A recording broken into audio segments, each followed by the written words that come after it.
Good morning, and welcome back to another inspiring episode of the Good Morning Minute, where we start the day with purpose, passion, and a little bit of power. I'm your host, Angelina Mojica, and today's conversation is part of our special series in partnership with the Empower Her Steps virtual conference, a movement rooted in helping women rise, heal, and walk boldly into the life God has designed for them. Our mission is simple yet powerful, empowering life purpose, because we believe that when a woman finds clarity in her calling, everything changes for her family, her community, and the generations to come. So friends, grab your coffee, take a deep breath, and get ready to be uplifted as we jump into real stories, honest lessons, and bold steps towards purpose with our incredible guest. And our guest today is Andrea. Andrea, thank you so much for being here today. Thank you for the invitation. Absolutely. Really glad to be here. Yeah, I'm excited to get to know you better, Andrea. But before we jump into all of that, would you just take a moment to introduce yourself? Yes, my name is Andrea Bordan. Originally, I'm from Hungary, lived all over the world internationally, all over Europe, even in Asia, Hong Kong, and traveled a lot across the globe, as it were. Now I'm back in the UK for almost 5 years running now.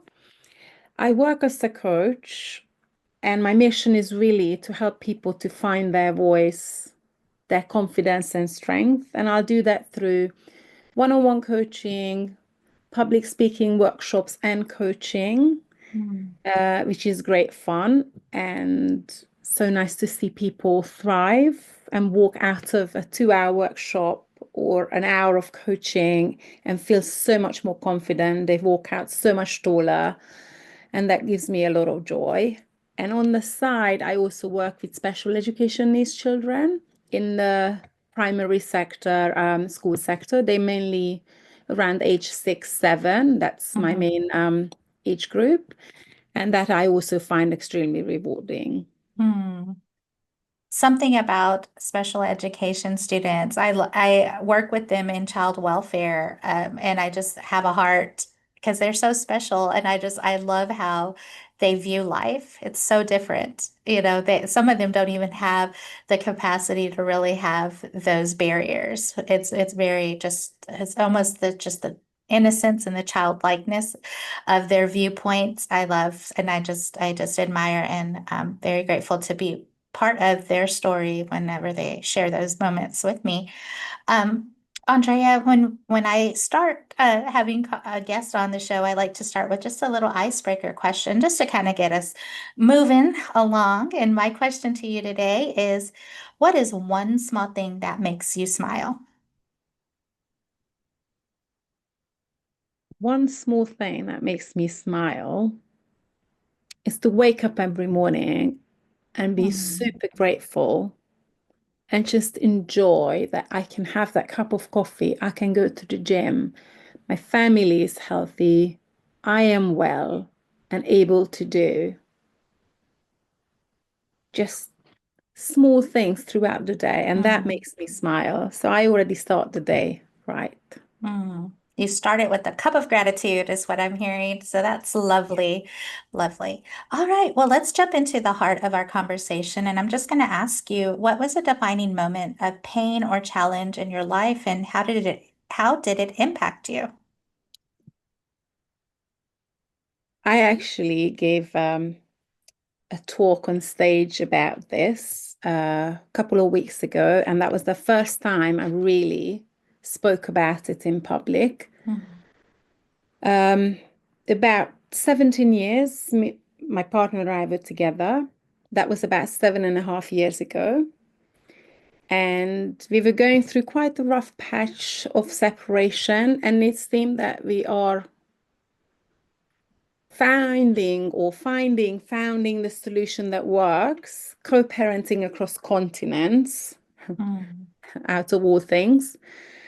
And out of the blue, he took his own life, and I was left picking up the Mm. pieces, parenting a 15-year-old by myself, being a provider, supporting my family, who was also supporting me to raise my son, because I couldn't be in the same country with him and hold down a job to even provide. I had to be where I was to be able to provide. Mm-hmm. So that was an extremely defining moment for me, because I'm not going to go into the long story now, but when I found out, I was on the phone ringing him and he didn't pick up, and I had to get my mom in that small town who just finished her cancer treatments to get over to our little house to check if everything was okay. And I was literally standing in the middle of the Hong Kong heat, frozen, receiving this news on the other end of the phone. And that was a crucial moment because everything stopped and I was completely unable to do anything. And I just switched into what's the solution? How can I sort this out mode? Mm-hmm. And I stayed in that kind of survival state for a really, really long time to make sure that everyone thought I was okay, because that was the only way I could make sure I provided everything, either financially or emotionally, for my whole Mm-hmm. family and specifically for my 15-year-old. Wow. Andrea, just thank you so much for being so vulnerable and sharing, even if it wasn't the whole story, just the bit that you did. I can't even imagine having to co-parent a child through a situation that you've just explained. It's wow. Uh, so let's talk a little bit about what the healing journey was like for yourself and just kind of the growing season as it started to maybe, if it started to maybe define purpose for you. It took me a really long time to feel safe Mhm. again, to start realizing that actually this silence, because I didn't talk about it, suicide Mhm. was not a word that I could say.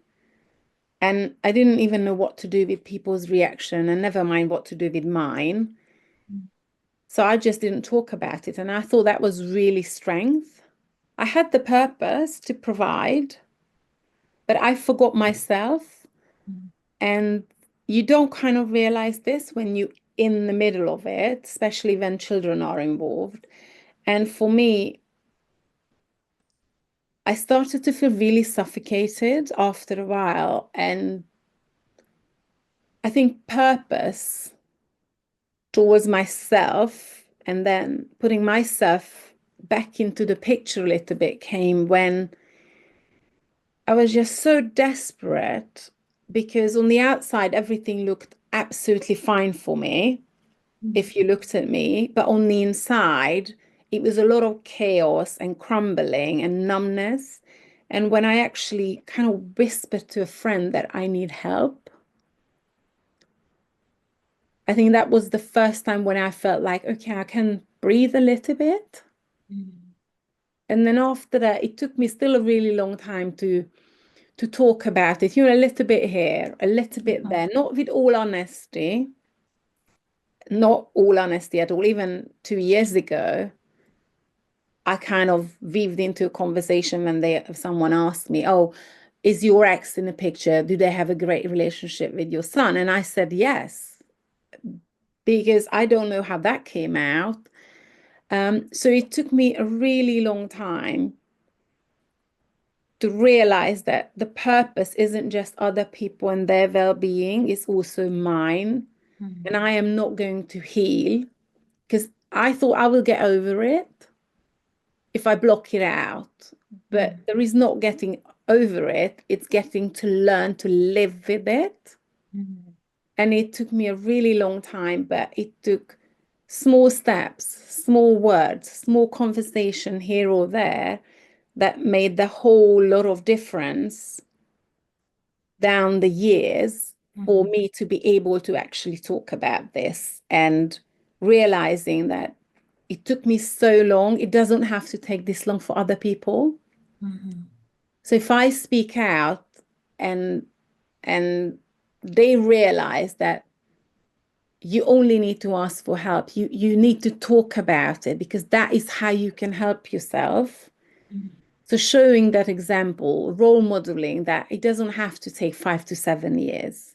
Mm, It can be shorter and you're not on your own because you feel alone the whole time, even though you're surrounded by people.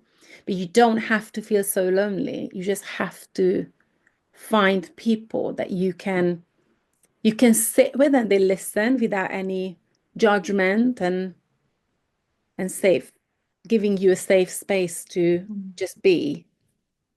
But mm. asking for help, I feel, was the defining moment for me to realize that the purpose for me and the healing journey starts here now because this is when I can actually breathe a little bit.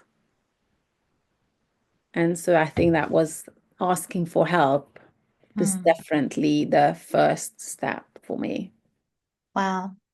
And your highlight, I'm going to go back and highlight several things that you just kind of mentioned in the conversation here. But what I'm hearing is one, community, and you're not the first person to step on the show and say, community really helps. But also too, the surrender to self is what I hear. Like I'm surrendering this circumstance, this situation, and opening up my voice to express that this is a pain in my life right now and I am going through it because you mentioned how I thought, I just would get over it. I would just ignore it, it'd go away. And I mean, that's what so many of us do is just ignore it. Like, yeah, it happened to me. Oh well, it's done with, it's over, I'm moving on. But what so many of us don't realize is you're not, if you don't deal with it and you don't learn to accept and take ownership of it, it ends up leaking out into other aspects of your life unconsciously because you're thinking, man, that happened to me years ago, or it's something that, yeah, it happened to me. I don't even think about it anymore. But just that subconscious, you're making decisions because you haven't dealt with a certain situation in your life or whatever the case may be, but it leaks out into other aspects of your life. Was that something that maybe you experienced too as you were, trying to work through this growth season? I think the most significant part was my health, Mm, yeah. that I was in a very high stressed. Yes, my job was, I suppose, busy and stressful, but most jobs are. But we tend to kind of say, oh, yeah, my job is like really stressful. But actually, it is stressful because other areas of your life are not being dealt with. And that just highlights and heightens everything else. And Mm, you start having more headaches, you start having more joint problems, you don't function as well physically. So for me, I think physically, I was extremely high wired. I'd done a lot of hiking, high intensity sports. My job was also quite demanding, physically as well. And mhm, I think I've just burnt my body out in the process as well. And some say it does get connected to physical illnesses, some say it doesn't. But about a year and a half ago, my right hip just gave up. And last mm. year, I had a full hip replacement. Wow. Now it could, people say you store grief around your hip area. Hmm. It's like you read up about it. Everyone can believe whatever they would like to believe. I'm 100% sure if you're not dealing with your emotions, they will come out somewhere and show signs in your body as well. Hmm. That's not to say I didn't have wear and tear, and mechanical problems. So I did Hmm. have a full hip replacement, but I'm also feeling more healed as I'm speaking out more and helping other people to get through it. And I've got Hmm. a new hip and I've just got myself rebuilt and back. So I think health and ignoring your emotions and Mhm. your emotional state is very deeply connected somewhere. Mm. And I agree. So I'm very trauma informed and trauma educated, just in the field that I work in. And the body does keep score. Not sure if anybody out there has read that book, but it definitely internalizes. You can internalize trauma and feelings and emotions that you're not dealing with. And so, I mean, not only does it kind of come out in different aspects, but yeah, definitely it can add to the stress. It can add to your health, mentally, spiritually, emotionally, all those things for sure. So, Andrea, how has speaking out and freeing yourself in the moments that you are starting to step out on stage and talking about your story, how has that helped shape who you are today? It started a little bit before I spoke out on stage with my story. I think it really started about 2.5 years ago when I felt like my son is getting almost out of uni and I've done everything I could. Mm, There is, like success and financial enoughness is very different for all sorts of people. Everybody defines it differently. So I felt for me, I provided what I wanted to provide. He is going to be an adult now, so he can start looking after himself. And I equipped him with very strict parenting and very old-fashioned way of bringing him up and mm, leading him into being independent, taking responsibility.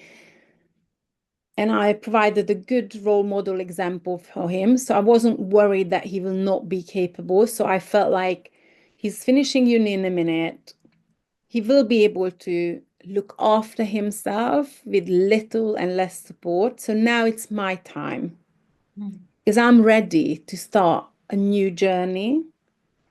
So I decided to put my career on hold, mhm, do what I always wanted to do because I felt safe enough to give myself a 3 year span of trying the new things that I really wanted to do, which was coaching, helping other people.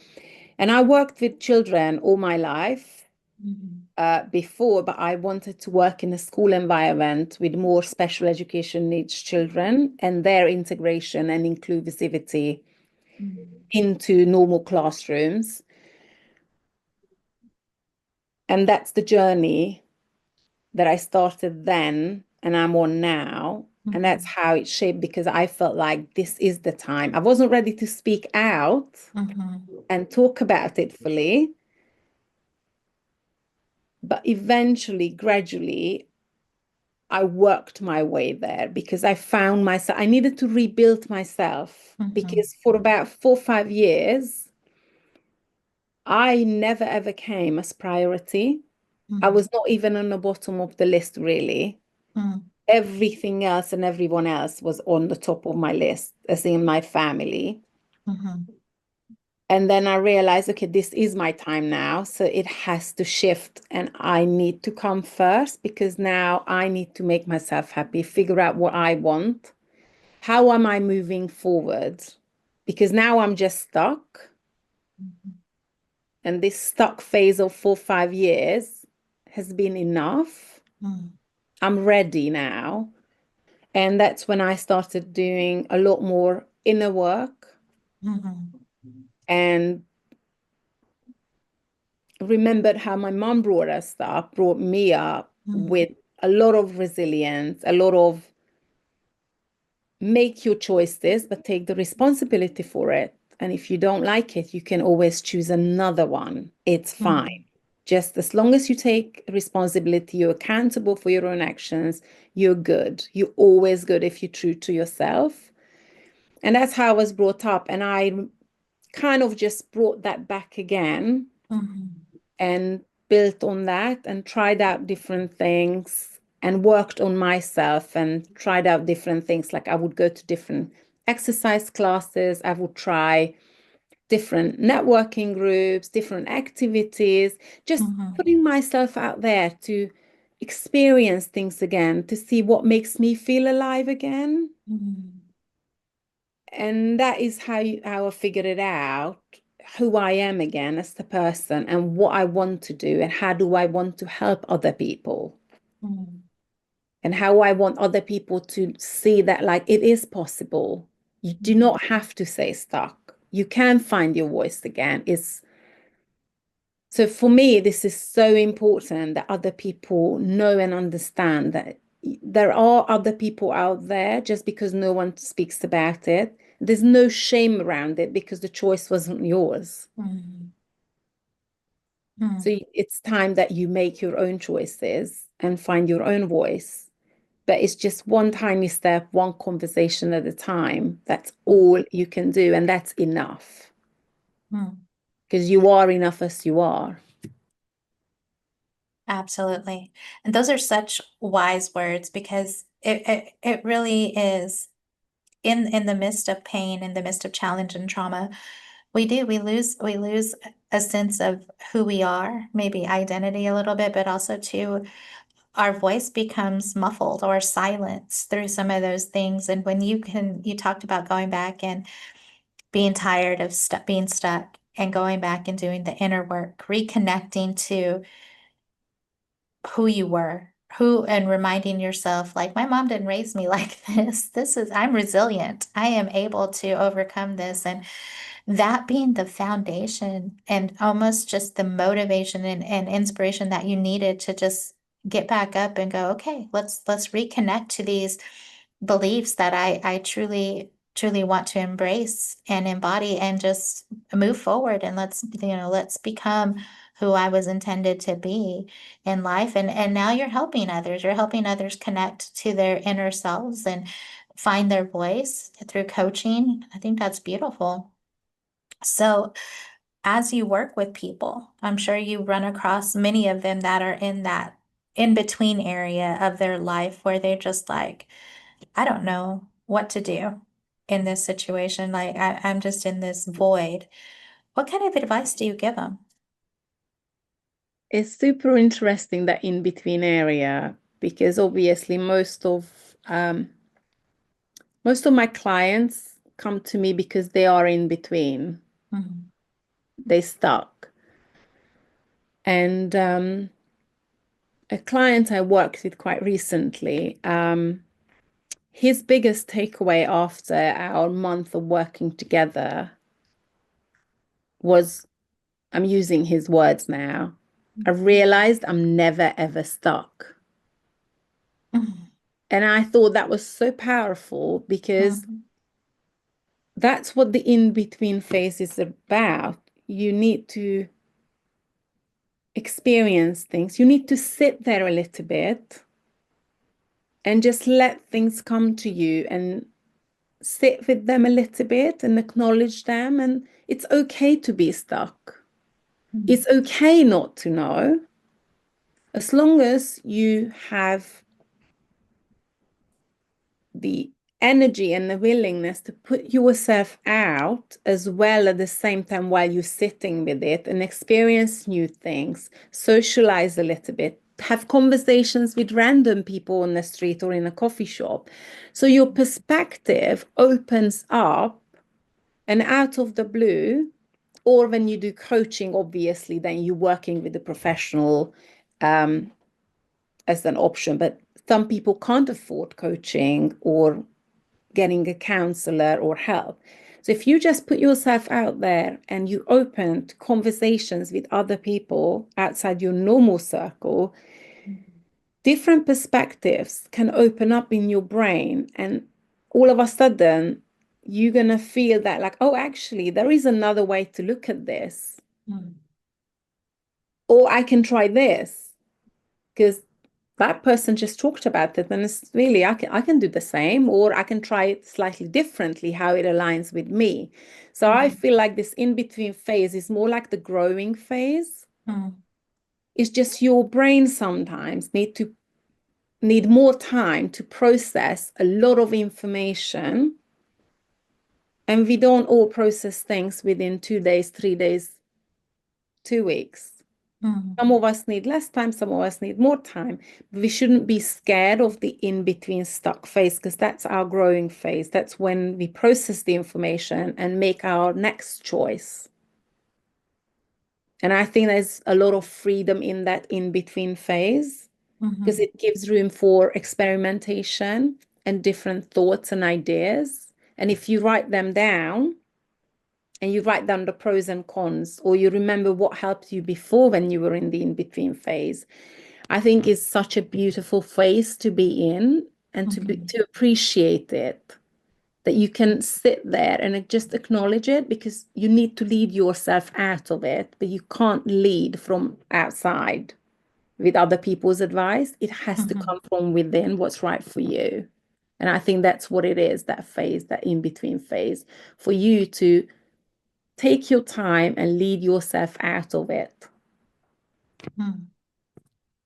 I like that. And as you're explaining the power in the in between, I vision just almost an eye of a storm. Like you get hit with all this devastation, right? You're getting hit, but then you move into that middle area. Now you still have the storm to it's still not quite done, but you have to get through it and you've got to continue to move forward. But in that moment of space, in that moment, there's power because you can strategize, you can reflect, you can look back at what you've already overcome and say, okay, I have the energy, I have the ability, I have the thing that I need to move past this, and I can. So I just, that's the vision that I get when you're talking about that in between, because there is power in that. I definitely see that for sure. Um, Especially when you come to a space in that moment where you open up yourself to the strategies, to the ideas, and you stop listening to everyone else, all the outside influences, and you go internally and you really look at what is it that makes you smile? What's the one small thing that makes you smile, right? I love that. Um, so, Andrea, what does living with purpose look like for you now? Living with purpose for me right now is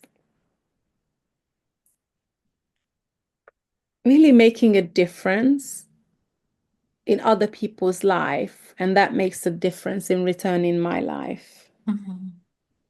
Seeing the difference that I bring to other people's lives. So it's either with the children when they become all inclusive in a classroom, or I had a little boy last year who was 6 years old and nonverbal Mhm. with autism, very little words. And 10 months down the line, his personality was showing through Mhm. and his sense of humor was coming out. He was a lot more verbal, and the class actually embraced him as well. So, for me, doing that type of work with children, but also very similarly to adults, because essentially I'm doing the same thing. Mhm. I'm facilitating something that helps you to realize that you've got it. Mhm. You had it all along. You might not be able to bring it out, but now you're learning to bring it out and you show up Mhm. more confident. You're leading yourself. You're going for that job interview. You're able to speak out in a meeting more confidently than before. You're able to go for a promotion, just super tiny things, or able to go and have a conversation in Mhm. a networking event, while before you didn't even go to a networking event. So for me, all this makes me really happy and fulfilled. And also, I look after myself. I am my own top priority. So, Mhm. purpose for me is the work I do, but also I can't do the work I do unless I actually look after myself. And that means tiny little habits, gym workouts, non-negotiable, Mhm. self-care time, non-negotiable. Don't even call me because I will not answer. All my friends know that. Like, Mhm. I'm going to bed early because I get up early. So do not text me after like 9 p.m. because you only get a reply at 5:30 a.m. But tiny, tiny things when I actually just disconnect and just connect with myself Mhm. intentionally. So for me, is purpose is really just being intentional with every single thing that I do Mhm. in my life. That's Yeah. what it means now, that I am living a very intentional life. And I am intentional with my family, with my friends, myself, my work. Everything is intentional. And I only, I know it sounds a bit strange or funny, but I only want to be around people and do things that I actually like to do and gives me joy. So that's what I choose to do Mhm. intentionally Mhm. because I want that feeling in return, what I see in others and the difference that I make. Yeah. And when I hear intentional, it's also like present and being present in every moment, experiencing it, feeling it, using all your senses to actually enjoy the moment. Um, that's it, and that's so freeing because I know that with the fast-paced world, we're always moving and going and grinding and next thing, next thing, next thing. We miss out on such beauty and such Absolutely. grace that is in life.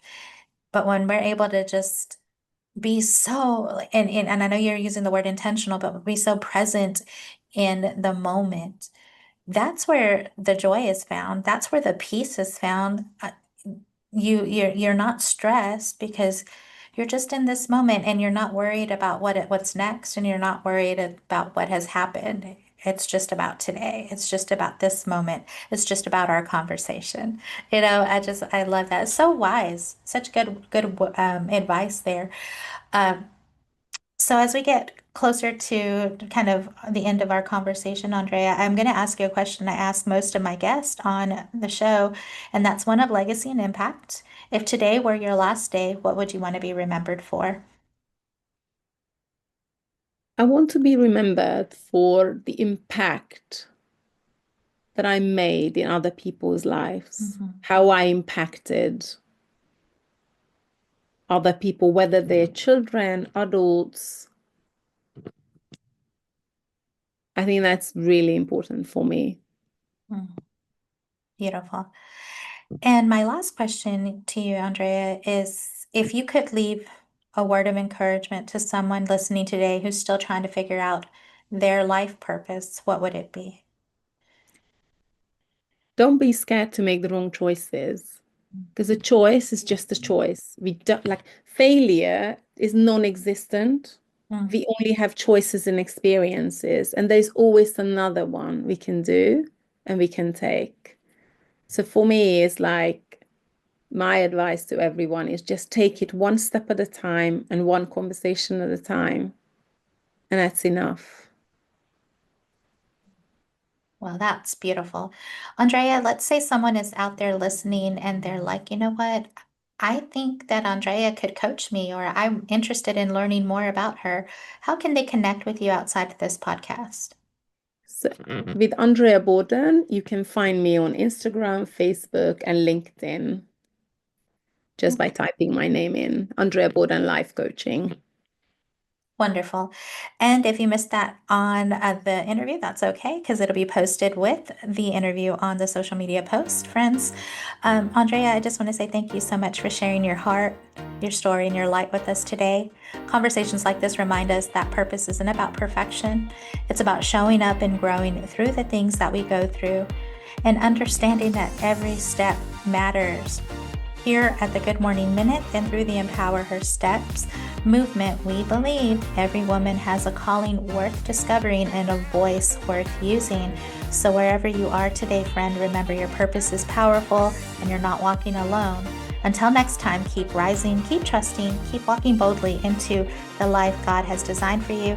I'm Angelina, your life coach, sending you much love, much peace, many blessings.